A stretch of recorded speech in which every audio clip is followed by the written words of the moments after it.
Bonjour, je m'appelle Dr Florence Lamarche et je suis néphrologue. Bienvenue dans cette série de 6 capsules vidéo sur l'insuffisance rénale chronique de stade avancé. Voici la 3e des 6 capsules. On vous recommande de visionner les capsules vidéo au complet et en ordre. Cette vidéo portera sur l'hémodialyse en centre et l'hémodialyse à domicile. Il est possible d'activer les sous-titres. Pour ce faire, cliquez sur l'icône suivant au bas de l'encadré. Cette vidéo est aussi offerte en anglais. Qu'est-ce que l'hémodialyse? L'hémodialyse utilise une machine pour filtrer le sang, pour en retirer les déchets et l'excès de liquide. Pour ce faire, le sang sort de votre corps par une aiguille ou par un cathéter, passe dans des tubulures qui sont reliées à la machine de dialyse jusqu'à la machine. Une fois à la machine, le sang traverse un filtre qui est comme un rein artificiel. Puis, le sang nettoyé retourne dans votre corps. Ce processus est répété en continu pendant généralement 4 heures. Parlons maintenant de l'accès en hémodialyse. L'hémodialyse requiert un accès pour retirer et retourner le sang entre la machine et votre corps. Il s'agit soit d'un cathéter, d'une fistule ou d'un greffon. Vos veines périphériques qu'on utilise pour faire des tests sanguins sont trop fragiles pour être utilisées en dialyse. Il y a 3 types d'accès de dialyse: le cathéter central, la fistule et le greffon. Commençons par parler du cathéter central. Un cathéter central est aussi appelé un cathéter jugulaire. Un cathéter central est un petit tube de plastique, comme une voie intraveineuse, qui est inséré dans une veine dans la partie supérieure du torse. Celui-ci est inséré en utilisant une anesthésie locale. Il n'est pas nécessaire d'être endormi, soit d'avoir une anesthésie générale. Voici une photo d'un cathéter. Le cathéter est toujours recouvert d'un pansement, souvent transparent, comme dans la photo. Les avantages d'un cathéter central. L'avantage principal du cathéter, c'est que celui-ci peut être utilisé tout de suite après son installation, alors qu'il faut attendre plusieurs semaines avant de pouvoir utiliser la fistule. Lorsqu'il n'est plus utilisé, le cathéter central peut être retiré. Voici les possibles inconvénients d'un cathéter central. Le cathéter central pose un risque plus élevé d'infection que la fistule ou le greffon. Puisque celui-ci est en contact étroit avec le sang, l'infection peut se propager dans le sang et à d'autres parties du corps, tel le cœur. C'est pourquoi il est important que le cathéter reste propre et au sec. Un cathéter mouillé augmente le risque d'infection. C'est pourquoi il n'est pas possible de prendre une douche ou de se baigner avec un cathéter central. Il y a aussi un risque d'avoir un caillot sanguin près du cathéter, mais celui-ci est rempli d'une solution spéciale à la fin de chaque traitement pour diminuer ce risque. Enfin, si le cathéter reste en place pendant longtemps, il pourrait causer des dommages aux vaisseaux sanguins. Le second type d'accès en hémodialyse est la fistule. Une fistule consiste à joindre une artère et une veine sous la peau, généralement dans le bras. Il s'agit d'une courte opération effectuée par un chirurgien vasculaire. En connectant l'artère et la veine ensemble, plus de sang passe au travers de la veine qui s'élargit. La veine devient plus résistante et pourra être utilisée de multiples fois. Il devient alors aussi plus facile d'y insérer les aiguilles nécessaires lors des séances de dialyse. Il faut attendre 6 à 8 semaines entre la création de la fistule et son utilisation en hémodialyse. À chaque séance de dialyse, un membre du personnel infirmier insère 2 aiguilles dans votre bras pour faire le traitement. À la fin des traitements, les aiguilles sont retirées. La prise de tension artérielle et les prises de sang sont à éviter au bras qui a une fistule. Voici un exemple de fistule. Voici les avantages d'une fistule. Comparé à un cathéter central, la fistule permet un plus faible risque d'infection et est très rarement la cause d'infections graves telles que les infections du sang. Une fistule préserve vos autres veines si vous avez besoin d'un autre accès dans le futur. Il est possible de se baigner et de se doucher avec une fistule. Vous n'avez pas de cathéter ni de pansement qui peuvent être potentiellement inconfortables. Enfin, c'est le type d'accès qui a la meilleure longévité, voulant dire que, en moyenne, la fistule reste fonctionnelle le plus longtemps. Voici les possibles inconvénients d'une fistule. Parfois, la fistule ne fonctionne pas comme prévu ou elle est mal tolérée.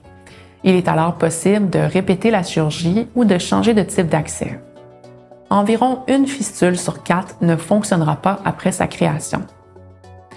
Lorsque vous avez une fistule, 2 aiguilles doivent être insérées à chaque séance de dialyse. Il y a un faible risque de saignement avec une fistule. Avec le temps, la fistule peut parfois devenir plus volumineuse et devenir visible au niveau du bras. Une fistule est généralement permanente, mais une chirurgie peut être effectuée au besoin pour la retirer. Le troisième type d'accès en hémodialyse est le greffon. Un greffon est similaire à une fistule. Avec un greffon, une veine et une artère sont jumelés ensemble sous la peau avec un petit tube de plastique. Celui-ci est sous la peau et n'est donc pas visible. De l'extérieur, cela ressemble à la fistule. Comme une fistule, un greffon nécessite que des aiguilles soient insérées à chaque traitement. Voici les possibles inconvénients d'un greffon. Comme une fistule, un greffon pourrait ne pas fonctionner comme prévu. Il nécessite l'utilisation d'aiguilles à chaque traitement. Il y a un faible risque de saignement et le greffon est généralement permanent. Lorsqu'on le compare à la fistule, le greffon a un risque d'infection plus élevé et cela peut être plus compliqué si celui-ci s'infecte. Le risque que le greffon cesse de fonctionner augmente après 1 an et devient plus important qu'avec une fistule. Éventuellement, il pourrait devoir être remplacé. En général, un greffon est utilisé seulement lorsqu'une fistule n'est pas possible. C'est le chirurgien vasculaire qui détermine quelle est la meilleure option. Avec un greffon, vous devez aussi éviter que votre pression artérielle ou des prises de sang soient faites au bras ayant le greffon. Nous avons donc présenté les différents types d'accès pour l'hémodialyse, le cathéter, la fistule et le greffon. Maintenant, nous allons parler de l'endroit où se fait l'hémodialyse, en centre ou à la maison. Bien que ce soit le même type de dialyse, il y a des différences importantes entre les deux. L'hémodialyse en centre. L'hémodialyse en centre se fait dans un centre de dialyse souvent situé à l'hôpital ou dans une clinique. Avec l'hémodialyse en centre, c'est le personnel infirmier qui fait les traitements pour vous. Vous êtes généralement assis dans une chaise pendant les traitements. Vous pouvez faire certaines activités comme lire ou regarder la télévision. L'horaire de dialyse. Les traitements durent en général 4 heures et ont lieu 3 fois par semaine. Il faut aussi prévoir du temps pour débuter et terminer le traitement de dialyse. En moyenne, vous passerez donc environ 15 heures à l'hôpital ou à la clinique par semaine. Les traitements peuvent être soit le matin, l'après-midi ou le soir. L'unité de dialyse vous donnera un horaire régulier avec certains jours de la semaine qui seront réservés pour vous. Par exemple, vous pourriez être dialysé tous les lundis, mercredis et vendredis après-midi. C'est l'unité de dialyse qui déterminera votre plage horaire selon les disponibilités et selon vos préférences. Voici les avantages de l'hémodialyse en centre. Le personnel de soins infirmiers fait les traitements pour vous. Vous avez des journées sans dialyse, généralement 4 jours par semaine. Vous n'avez pas d'équipement médical à la maison et cela vous permet de socialiser avec d'autres personnes dialysées. Voici les inconvénients possibles de l'hémodialyse en centre. Il y a moins d'indépendance qu'avec la dialyse à domicile et l'horaire n'est pas très flexible. Il y a plus de restrictions sur ce que vous pouvez manger et combien vous pouvez boire. La pression artérielle peut être plus difficile à contrôler. Vous pourriez être fatigué après les traitements. Certaines personnes ont des étourdissements, des crampes ou de la nausée lors des traitements. Il est possible de voyager et d'aller en vacances, mais cela peut être plus compliqué. Maintenant, nous allons parler de l'hémodialyse à domicile. Avec l'hémodialyse à domicile, vous avez une machine de dialyse à la maison et c'est vous qui faites vos propres traitements. L'horaire de dialyse est plus flexible et vous avez plus d'autonomie. Vous avez aussi plus de responsabilités avec ce type de dialyse. La machine pour faire l'hémodialyse et le système de traitement d'eau vous sont fournis.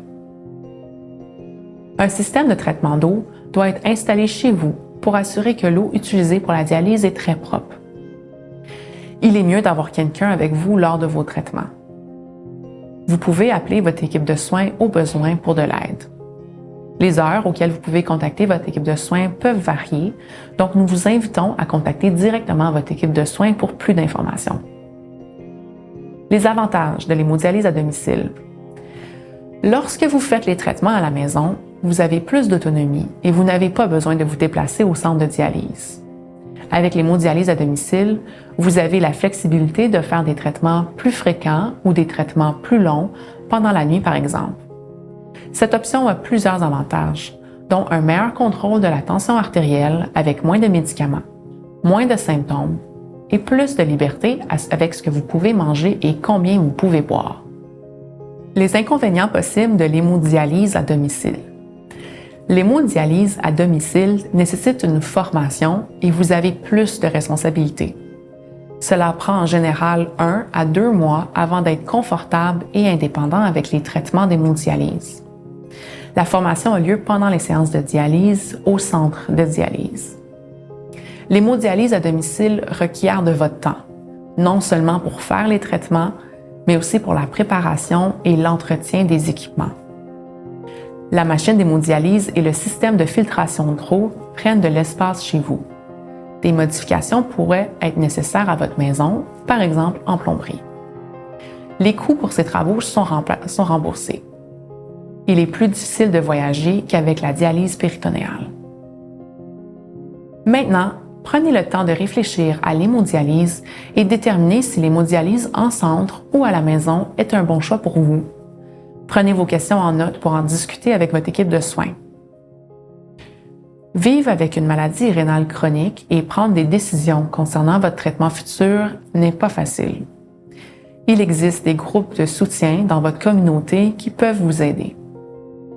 Ces groupes sont souvent animés par des patients atteints de maladies rénales ou par des proches aidants. Les groupes de soutien offrent de l'information, du soutien et des liens vers des ressources qui pourraient vous être utiles, vous et votre famille. Vous pouvez également visiter le site web de la Fondation du Rein du Canada pour rejoindre leur groupe de soutien. Cliquez sur le lien dans la description de cette vidéo au bas de l'écran pour plus d'informations. Vous pouvez également mettre cette vidéo en pause et copier le lien affiché à l'écran. Enfin, vous pouvez aussi demander à votre équipe de soins de vous recommander des groupes de soutien dans votre communauté. Nous voici à la fin de la section sur l'hémodialyse. Dans la prochaine vidéo, nous aborderons la greffe rénale. Dès que cela vous convient, cliquez sur le lien ci-dessous pour commencer la prochaine vidéo.